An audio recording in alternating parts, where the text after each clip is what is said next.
nyonso bato nyonso oyo bazali kolanda biso ezala awa ezali banda ya mboka chaîne na bino yango bosabone na Achille Nzita TV. Bosabone na Achille Nzita TV. Achille Nzita TV.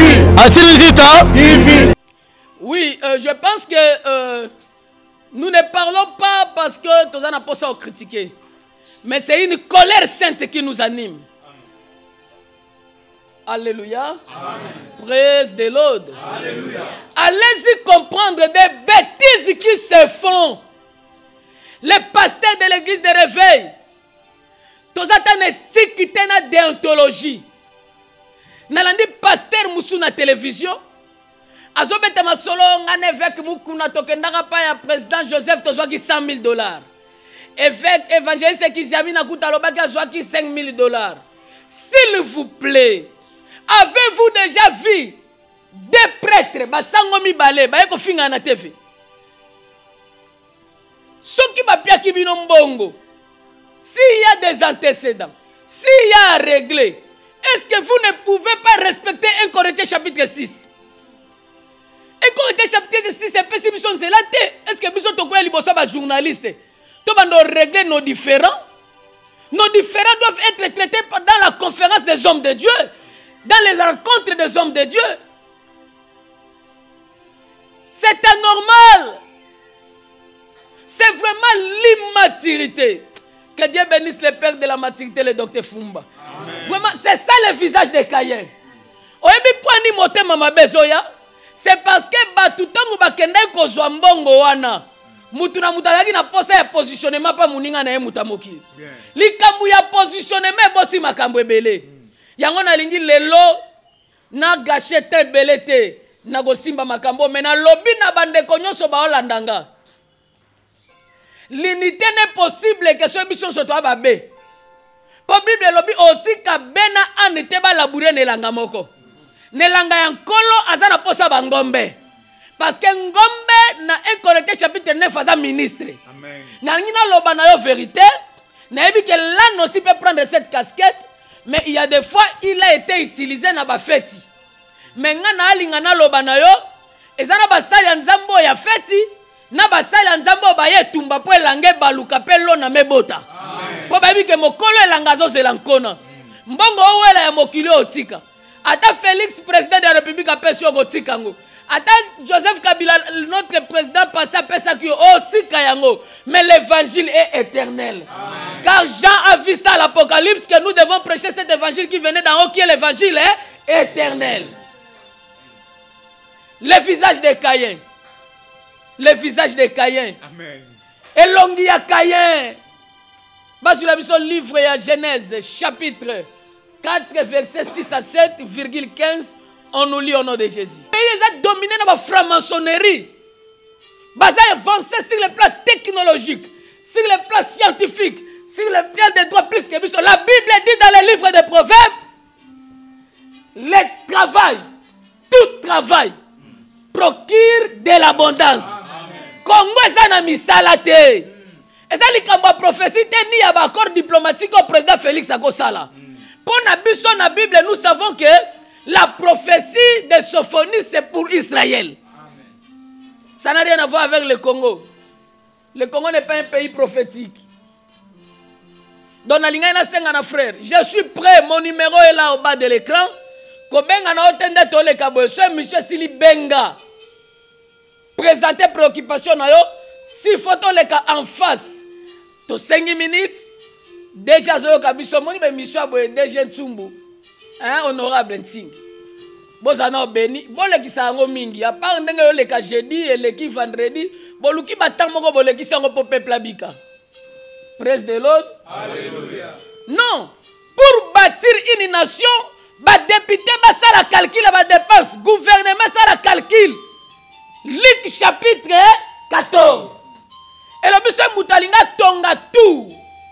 A calculer les dépenses. A calculer. Et le but est que monsieur Tobon de là.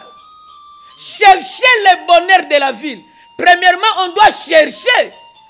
Et deuxièmement, prier pour cette ville-là. Donc, le bonheur de la nation, on doit d'abord chercher. et prier. Si on pas tout pesi bango responsabilité na mboka ba luka bolamu mboko yo église ezo responsabilité à prière. Et puis na kati ya prière apamba te responsabilité musu yango na ote ya yo. Yo za mokonzi ko wela ka ko bongisa vino te. Za na souci ya peuple oyo parce que bolamu ya mboka ko bonga ya peuple so dépendre pe n'état ya mboka. Ko lukanga te banda otindela nga ba convocation banga nzambe te ndima sango malamu. Praise the Lord. Alléluia. Na teipe mabete. Président Félix aza chrétien, aza mwana biso na église. Ndenge aza pa papa Roland Dalo, ndenge docteur Kispa da papa na ye. Amen.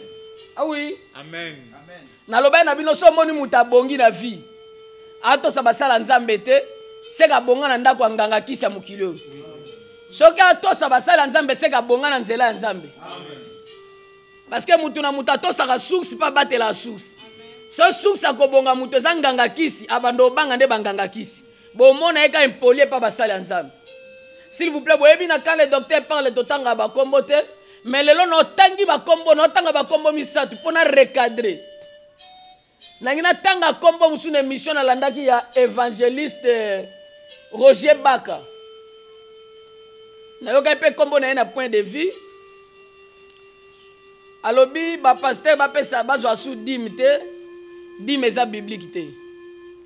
Na Galates chapitre 2 mon frère Bible lobi Paul malgré dimension connaissance azaki nango mais soit que évangile abanda te ya amemi yango pas ba plus considéré na Jérusalem et apôtre Paul alobi les plus considérés ne m'imposèrent rien. Donc pour parler devant les médias, il faut faire attention. Peuple basé ya yote basé ya Nzambe. Koloba makamuna loyengete. Oh Abraham a passé une fois. Mon frère, je suis prêt. S'il faut ça la partage, s'il faut ça la débat. Je te dis que la dîme est biblique. Ça n'a rien à voir avec la loi. La problématique, quelle est la dispensation? Abraham lui-même, c'est toute une dispensation. Par rapport, il y a des montagnes Agar, Sarah. Mais Abraham aussi est dans la dispensation de la foi en Jésus-Christ. Abraham a la loi.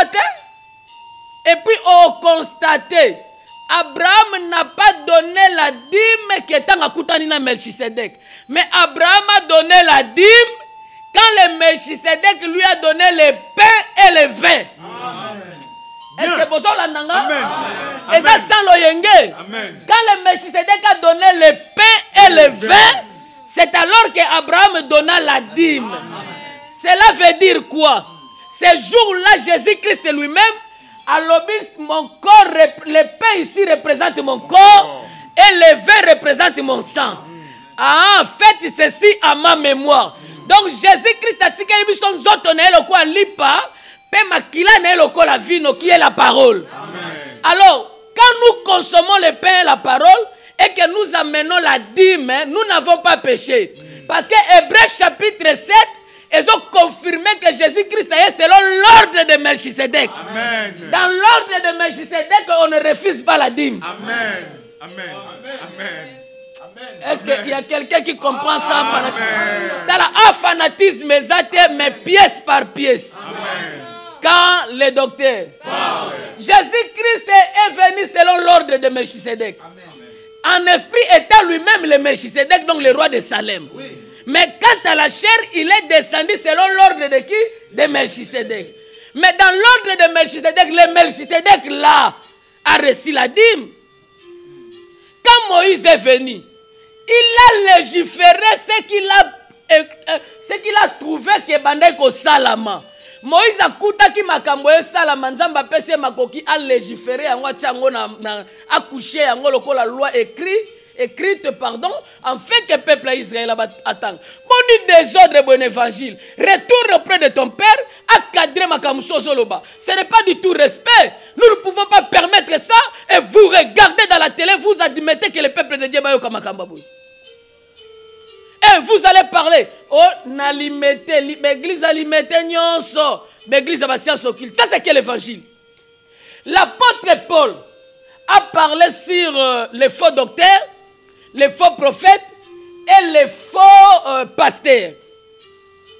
Mais tant que batanga kombote. apesika ba description oyo ekolakisa ke bisiko fausseté ezali yango bokonstate ntango biso toteya totanga bakombo te na énuméré kombo ya frère Roger Baka par rapport ya émission onde elekaki et j'avais besoin même de participer na bengaki. C'est parce que nous on ne passe pas par complaisance. Je vous dis la vérité, nous devons recadrer l'évangile. La dîme n'est pas donnée selon la loi, mais la dîme est donnée selon l'ordre de Melchisedec. Le Melchisedec, donc la conversation d'Abraham et de Melchisedec, c'est une conversation prophétique. Voilà pourquoi dans le même optique, on a autour de la question, tant qu'il bomaki Abel, nanya ayebisa bango que bomela mabeto que bomela lisum. Mais il faut bien lire la Bible. Parce que les autres ont sur le visage de Caïn. Les autres ont sur le visage de Caïn. Bino nyonso batu nyonso o bazali kolanda biso ezala awe ezali banda ya mboka chaîne na bino yango. Bo s'abonner na Achille Nzita TV. Bo s'abonner na Achille Nzita TV. Achille Nzita TV. Achille Nzita TV.